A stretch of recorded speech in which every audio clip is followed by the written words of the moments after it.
और अब ये अहम खबर भी आप जानिए। रूसी सदर व्लादिमीर पुतिन, रूस के राष्ट्रपति पुतिन भारत के दौरे पर आएंगे। भारत यात्रा के लिए प्रधानमंत्री नरेंद्र मोदी का न्योता पुतिन ने स्वीकार कर लिया है। रशियन प्रेसिडेंट जो है वो भारत का विजिट करेंगे। 4 साल बाद दोबारा पुतिन इंडिया को विजिट करने जा रहे हैं और बहुत बड़े कह लेंगे डिफेंस और ट्रेड पर बात की जाएगी। पुतिन यूक्रेन वॉर के बाद पुतिन की पहली भारत यात्रा होगी। अब सवाल है इंडिया विजिट अगर करेंगे तो उसके पीछे का ऑब्जेक्टिव क्या होगा।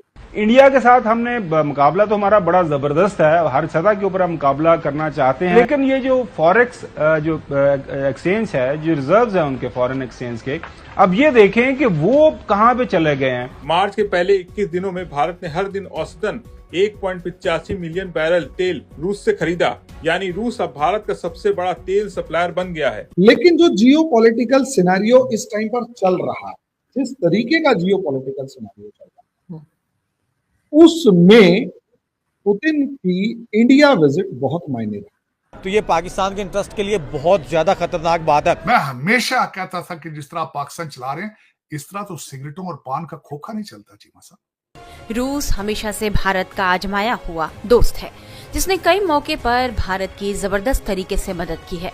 वहीं भारत ने भी रूस को हर संभव सहयोग दिया है। एक तरफ रशिया की जो दोस्ती है वो इंडिया के साथ बढ़ती हुई दिखाई दे रही है, अमेरिका की दोस्ती इंडिया के साथ बढ़ती हुई दिखाई दे रही है। कॉरिडोर्स की बात की जा रही है कि भाई हम ये कॉरिडोर्स बनाएंगे, इसे ट्रेड की। दोस्तों, एक बहुत ही दिलचस्प खबर आ रही है।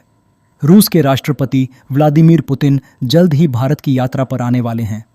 जी हाँ, ये खबर खुद रूस के विदेश मंत्री सरगई लाव ने दी है। उन्होंने बताया कि भारत में पुतिन की यात्रा की तैयारी चल रही है, लेकिन तारीख अभी तक फिक्स नहीं हुई है। लाव ने यह भी कहा कि पुतिन हमारे प्रधानमंत्री मोदी के निमंत्रण पर आ रहे हैं। ये तो साफ है कि दोनों देशों के बीच रिश्ते और मजबूत होने वाले हैं। पिछले साल मोदी जी की पहली विदेश यात्रा रूस की थी और अब लगता है कि अब हमारी बारी है पुतिन जी की आवभगत करने की। आप सोचिए, जब पुतिन भारत आएंगे तो कितनी बड़ी बातें हो सकती हैं। ये यात्रा न सिर्फ राजनीतिक दृष्टिकोण से बल्कि सांस्कृतिक और आर्थिक रिश्तों के लिए भी बहुत महत्वपूर्ण होगी। तो दोस्तों, इस यात्रा को लेकर आप क्या सोचते हैं? क्या आपको लगता है कि इससे हमारे देश को कोई खास फ़ायदा होगा? कमेंट में बताइए। और अगर आपको ये वीडियो पसंद आया हो तो लाइक और शेयर करना मत भूलिएगा। चलिए देखते हैं पुतिन जी कब आते हैं। अभी कुछ ही महीनों पहले ये रशिया को विजिट करते हुए दिखाई दिए थे और वहां पर बहुत शानदार तरीके से इनका इस्तकबाल किया गया था। हम लोग बात करने जा रहे हैं व्लादिमीर पुतिन की, जिन्होंने 6 दिसंबर 2021 यानी कि तब इंडिया को विजिट किया था। 4 साल बाद दोबारा पुतिन इंडिया को विजिट करने जा रहे हैं और बहुत बड़े कह लेंगे डिफेंस और ट्रेड पर बात की जाएगी कि किस डिफेंस सिस्टम को किस तरह से मजबूत करना चाहिए ट्रेड में और क्या क्या तरक्की करनी चाहिए है। चाइना जैसे पाकिस्तान के साथ मिलकर सी पैक का मंसूबा बना रहा है, कॉरिडोर बना रहा है। वहीं पर इंडिया, अमेरिका और कह लें कि रशिया के साथ मिलकर IMEC कॉरिडोर बनाने की तजवीज़ पेश करता हुआ दिखाई दे रहा है। और दूसरी तरफ अगर हम लोग बात करें अमेरिका और इसराइल की, तो वो पाकिस्तान के अंदर अपनी बेसिस बनाने के लिए जद्दोजहद कर रहे हैं ताकि ईरान को टैकल कर सके, ईरान को मुंह तोड़ जवाब दे सके। सर, क्या कहना चाहते हैं? एक तरफ रशिया की जो दोस्ती है वो इंडिया के साथ बढ़ती हुई दिखाई दे रही है, अमेरिका की दोस्ती इंडिया के साथ बढ़ती हुई दिखाई दे रही है। कॉरिडोर्स की बात की जा रही है कि भाई हम ये कॉरिडोर्स बनाएंगे, इसे ट्रेड की जाएगी। आप इस चीज़ पर अपना क्या रद्द अमल रखते हैं कि इंडिया बहुत ज़्यादा फेवरेट बनता जा रहा है और पाकिस्तान उतना ही ज़्यादा कह लें कि डिफेक्टिव मुल्क नज़र आता है? हम पाकिस्तान से स्टार्ट करते हैं, इंडिया से स्टार्ट करते हैं, मुझे पहले ये बता दें बस।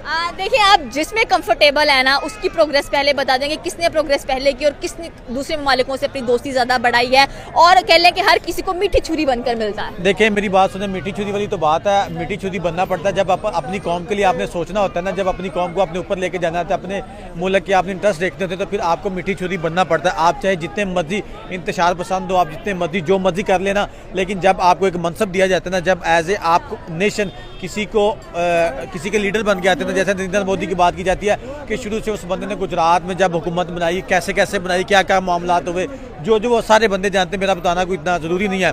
लेकिन जब वो बंदा 3 से 4 दफ़ा हुकूमत, 2 दफ़ा तीसरी दफ़ा आया, तो उस बंदे ने अब देखे कल एक बड़ा बजट अनाउंस किया मुसलमानों के लिए, क्योंकि वो पहले मुसलमानों के कहा जाता था कि बड़ा खिलाफ है, जो सोशल मीडिया के थ्रू हमें पता चलता था। उन्होंने कल मुसलमानों के लिए जो क्या है ना कि ईद पैकेज अनाउंस किया ताकि मुसलमानों को भी अपने साथ जोड़ा जाए, उनको साथ लेके चला जाए। देखिए जब आप कौम के साथ, अब जब एक मुल्क की आप नुमाइंदगी कर रही होती है ना, तो सब आपके लिए इक्वल हो जाते हैं। तो उस बंदे ने काम करना स्टार्ट कर दिया। अब आते हैं जो आपने रशिया वाली बात कर दी, आपने इसराइल वाली बात कर दी, अमेरिका वाली बात कर दी। तो इंडिया ने जब से ये कमान संभाली है ना, जब से मोदी सरकार आई है, तब से उन लोगों का एक मोटिव बन गया था।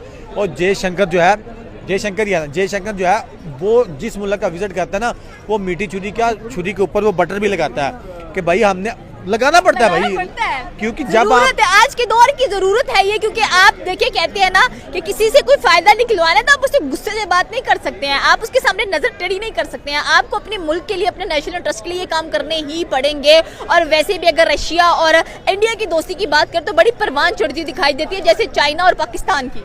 बिल्कुल वही चीज़ है।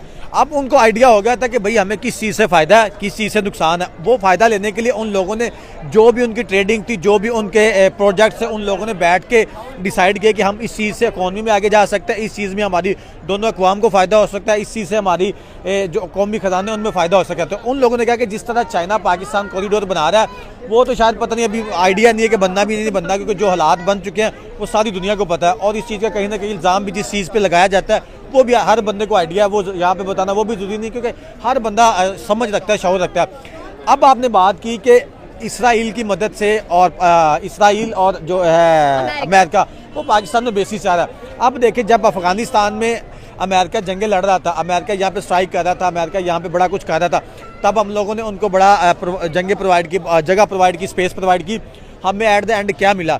हमारे मुल्क में वहाँ से लोग यहाँ पे आए, हमारे मुल्क में इतनी ज़्यादा दहशतगर्दी हुई, हमने 70 से 80 हज़ार जानें यहाँ पे गवा दी। एट द एंड हमें क्या मिला? हमने अफगान मुहाजिरीन को यहाँ पे रखा।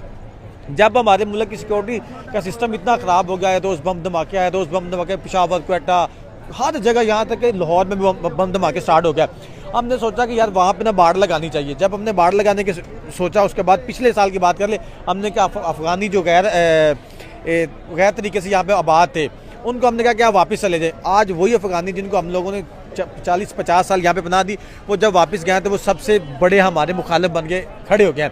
तो भाई अगर वो यहाँ पे जगह लेने के लिए तरस रहे हैं, तड़प रहे हैं, पढ़ तो रहे हैं ना, तो ये पाकिस्तान के इंटरेस्ट के लिए बहुत ज़्यादा ख़तरनाक बात है। ये काम कब स्टार्ट होता है? 2002 में जब मुशर्रफ की हुकूमत आती है, उस बंदे ने यहाँ पे बेसिस दी अमेरिका को।